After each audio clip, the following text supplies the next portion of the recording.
আজকের এই সমাবেশ থেকে, এই জনসমুদ্র থেকে এই বার্তা যদি আপনারা বুঝতে ভুল করেন, পিওর পদ্ধতি ছাড়া নির্বাচন বাংলার মানুষ গ্রহণ করবে না। আমি প্রধান উপদেষ্টা, নির্বাচন কমিশনার সকলকে বলবো, আপনি জাতির উদ্দেশ্যে নিরপেক্ষ থাকার অঙ্গীকার করেছেন। আপনার অঙ্গীকারের প্রতি আপনি সাবধান থাকবেন। আপনার কোন কোন ভূমিকায় জাতির মধ্যে কিন্তু সংশয় তৈরি হয়েছে। পরিষ্কার বলতে চাই, আপনি সোজা থাকবেন। আমরা আমাদের জন্য, কোন দলের জন্য আমরা পক্ষপাতিত্ব চাই না।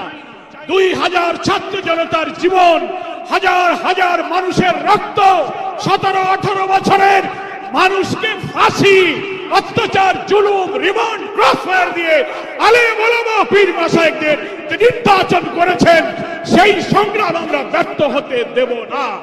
আজকে একটি ঐতিহাসিক ঐক্যের যে পরিবেশ এবং সম্ভাবনা দেখা দিয়েছে, সৈয়দ মোহাম্মদ রেজাউল করিমের আহ্বানে আজকের ঐতিহাসিক মঞ্চে যারা বসে আছেন, তারাই হচ্ছে এই ঐক্যের মহাকাণ্ডারী।